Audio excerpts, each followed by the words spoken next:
The Bet 816 says, thanks for your videos, you're inspirational. Thank you, that's really sweet. Really sweet of you to say. Question. I was doing henna like 3 times a year and my hairdresser warned me not to do henna. She said that the henna would build up on the follicle in such a way that moisturizers and deep conditioners will not be able to penetrate the hair. Dry your hair over time, even with deep conditioning. She recommended semi-permanent color or rinses. Have you heard of this issue before? Do you recommend henna regardless of porosity? Now I have like 3 bags of henna gone to waste because I'm scared to use it. Okay, a couple of things. First of all, I've used henna in my hair for 4 years and it has caused my hair to thrive. My hair right now feels as soft as anything. Deep conditioners penetrate it, no problem, and that is after 4 years of use. And in the first year of using henna, in fact the first couple of years of using henna, I probably used it every 2 weeks, so fortnightly. That is a lot of applications, and I still use it now, either in teas or in intensive treatments. Less often, but I still do. I have never ever experienced anything by way of what this hairdresser is talking about. That she says it would build up in your follicle and prevent the absorption of conditioner. Well, I hope she said hair shaft, because the follicle's at the base and would have no bearing on your hair absorbing conditioner. So I don't know if that's something that you wrote incorrectly or if that's what your hairdresser said, but if that's what your hairdresser said, then I mean, this is basic hair structure. I would not trust a stylist who could not, oh, I know she might kill me if she sees this, but that doesn't sound right at all. It does coat hair. Henna does coat hair, but actually it's more particular about filling in crevices. So if you imagine that your hair structure is straight and you have a crevice in it or a crack in it that's causing weakness, the henna will deposit and fill that crack, but it still allows moisture to penetrate the hair. I really have not ever heard of, I'm not really sure what she's referring to. It does coat the hair and therefore it gives the appearance of thicker hair as well, so there's a benefit, but it does allow moisture to penetrate, and that has definitely been my experience. But if you're worried, then why not have a portion of your hair maybe at the back where you do a strand test and you do it, a henna treatment monthly on that particular section of hair, and just observe how it's affecting your hair, because different hair types will react differently to henna, and I'll go into that in a bit. Do you recommend henna regardless of porosity? I do. I mean, I think it's trickier to get into low porosity hair because obviously, what is that? Right, it's more difficult for it to get into low porosity hair, and I would recommend maybe sitting a warm towel on your head once it's in the cap if you have low porosity hair, but I would recommend it for all porosities. But I'm just going to follow what I've said by saying you might want to just do a patch test over a period of time just to see how it reacts with your hair, because previous chemical treatment, genetics, all of that has a bearing on how effective it is for your hair, and the results that one person might be thrilled about, another person might not. For example, I would be thrilled to have my hair become like a chestnutty red kind of colour. Some people would hate that. They want their raven black hair to stay black, or they want their hair to stay blonde. So I don't want I don't want anyone to come back and be like, but you said. Okay. I can tell this is going to be a long video.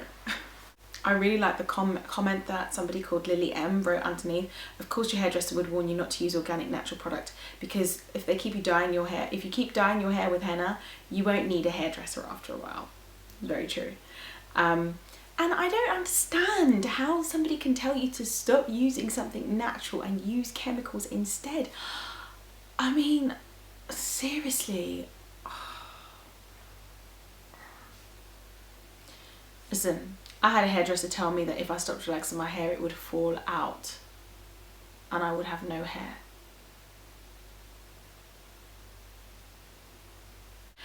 Have you noticed any curl pattern loosening over time with using henna? I find this really hard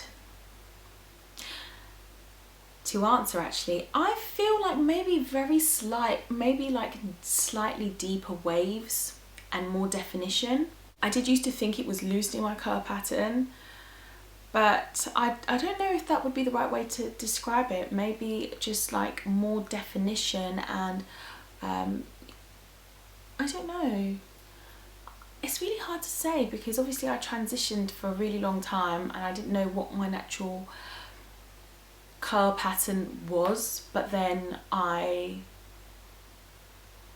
the whole time I was transitioning used henna. So it's really hard for me to say, but maybe I think very slightly loosened my curl pattern. Okay, now I had several questions to this effect. Babsy Nunu.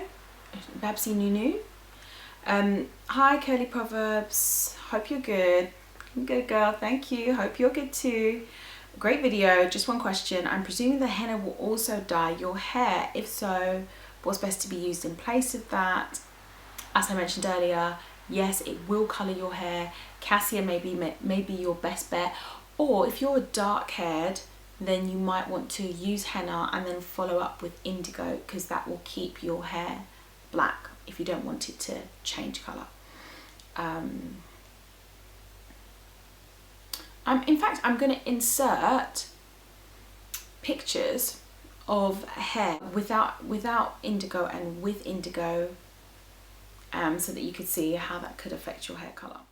Mehendi.com is a fantastic resource which I'm going to be linking below, and it shows you the different hair colours that can be achieved with the indigo henna mix. It also shows you the effect of cassia on blonde hair, which is fantastic. And in addition to that, you can click on different individuals and the colours they've achieved and find out that the mix that they've used and how watery it was, how thick it was. Fantastic resource. So, loving the Scots. Girl, thank you for all the love on my videos. I see you, you're always commenting, and I really appreciate it. So Loving the Scot says, what would you say is the absolute minimum time that you would leave a henna mask on your hair? Well, it takes 4 hours from the initial contact of water with the henna for the Lawson dye to be fully released from the henna. So you could mix it and leave it to rest for 4 hours and then put into your hair for an hour and a half, or you could leave it for longer. You want to leave it in your hair for 5 hours, but if you mixed it and left it to sit for the 4 hours and then put it in, you could get away with an hour, or you could mix it and put it into your hair pretty much straight away. As long as you leave it past that 4 hour mark, you're getting the maximum benefits that you can from the henna. How often do you use the henna mask? I'm new to using henna. I did a henna gloss 3 days ago, but I would love to try your recipe soon. Thanks, girl. That's Miss Case, or Casey, I'm not sure. Quite a few people wanted to know how often you use the henna mask.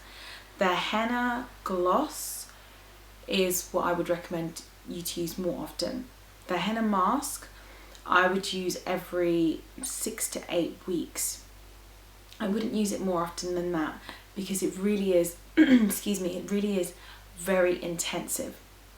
So the henna gloss I would use on a fortnightly rotation when I first started. I don't use the henna glosses and the henna masks as much now because it's just a bit difficult with a young baby because of all the steps and the mess and the time that it requires. So I don't use it as often as I used to, hence why I use the tea sprays, the Henna and Amla tea sprays more often.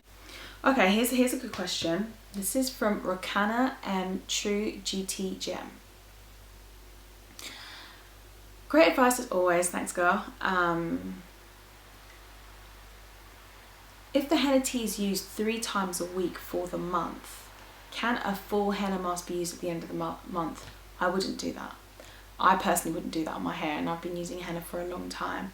The henna, the teas are so strengthening. And the thing with the teas is, okay, fair enough, you're only using a teaspoon. But what you've got to remember is that tea and that henna has released for a long period of time. You're spraying it, and then you're spraying more, and then you're spraying more onto the hair with each application, and it's not getting rinsed out, it's staying in your hair all that time. So on its own, you can use that. So if you had like 2 weeks in the month where you use the henna, or even 3 weeks in the month, and then you washed your hair, and then you use just a moisturizing deep conditioner after that, and maybe a week or 2 later you wanted to use the henna mask, then fine. I really don't think that would be necessary though. I would say leave 2 weeks, it would be ideal, before you did a full henna treatment, and make sure you moisturize, use a moisturizing deep conditioner after washing your hair at least once, if not twice, before you use the full henna mask. Although with the tea sprays, I don't think that the henna mask is really that necessary, because I mean the tea is just so amazing.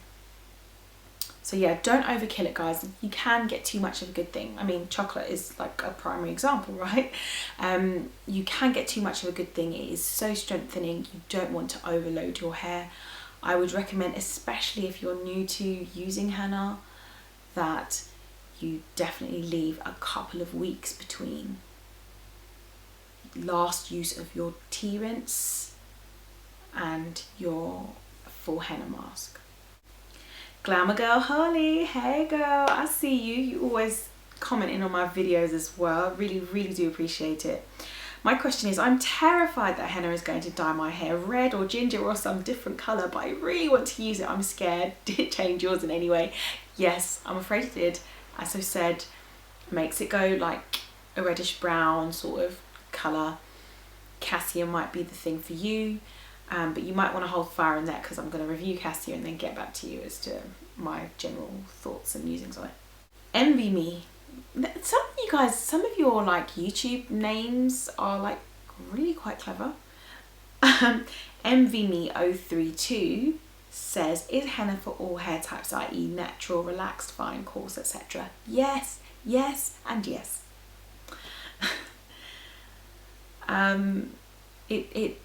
Naturals love it. Relaxed hair just gets strengthened by it. Fine hair gets volume from it. Coarse hair just gets embodied in love. Just playing. Okay, maybe not embodied in love. Any advice for first time users? Yes. My advice would be, do not use a full henna mask for your first use of henna. Start with a tea or a gloss, and when you do use the full mask, make sure you follow up with a moisturizing deep conditioner every single time, or it will be an overload of strength in your hair and it will break. Because if you imagine something that's very thin, that's been really strengthened and fortified, as soon as it has mechanical pressure applied to it, it's going to break. And if you have your strand of hair really strengthened by henna and then it's not moisturized to allow it to be supple and flexible, it's going to break. And if you have never used a full henna mask and you just go straight into using a full henna mask, some people have setbacks that way because they aren't really sure how to manipulate their hair and handle their hair with exposure to henna. With using the tea rinse and with using the gloss, you kind of become a bit more accustomed to how it works. That being said, there is nothing wrong with just jumping in feet first. if you're going to be able to handle your hair well afterwards. But I suggest that maybe it's better to practice handling your hair after a gloss, increasing the amount of henna in the gloss from a teaspoon of henna in the conditioner to a tablespoon, maybe 2 tablespoons, and then going into a full hair mask. The Flowering Creativity says, how often do you do your henna treatments? Obviously I've already answered that. Also, what is your step-by-step routine when applying the henna tea? I'd literally just spritz my hair all over as if I was using any other spritz or moisturizing mist, and then I follow up with my leave-in conditioner, which is usually Giovanni's, sometimes Curly Q, and then I may or may not seal with an oil depending on how my hair is feeling. A question that I get a lot is, what do you think about the Lush henna? I get that a lot. And in fact, when my sister was going to dye her hair, well, when she was going to treat her hair, she literally popped into a Lush and she was going to buy one of the hennas. She called me and she was like, yeah, this henna is a black henna. And I advised her against using the Lush henna. But then I actually went and read the ingredients for myself, and the title is misleading. It's not black henna. It's basically henna already mixed with the indigo. So rather than do the henna, follow up with the indigo, or try and figure out what the henna indigo ratios are for your hair, it's already got the indigo in. Are made using Persian henna and cocoa butter, as well as essential oils. Hello, actually I think I'm gonna have to check it out. Okay, so one question that wasn't left below this video, but I have had left below my other videos is, if you have permanent hair color, can you use it with permanent hair color? The answer is yes, you can, but the majority of the problems come when people buy henna that is not pure henna. So for example, henna that's supposed to turn your hair black, and it's got all this copper, minerals and things added into it, and what happens is that then reacts with your hair dye. And people have been known to leave with green hair that didn't work. They weren't trying to make their hair go green, they were just trying to, like, I don't know, touch up their greys or whatever, and their hair's literally gone green or purple. What I will say is, if you are colouring your hair, just to check, i.e. like pending the brand of your henna and the hair dye that your stylist is using, please, please, please just do a strand test. Just get a strand and put the henna in and see how your hair reacts to it. Let me know down below if you would like to see my cassia results, and also if you would like to see Rasul clay mixed with henna. That might be good. Thank you for all the love, guys. Make sure you leave comments below, like, share, subscribe, pin on your Pinterest. Check me out on Pinterest, Instagram and Facebook. It's all Curly Proverbs with a Z. Much love, and yeah, take care of yourselves. Bye.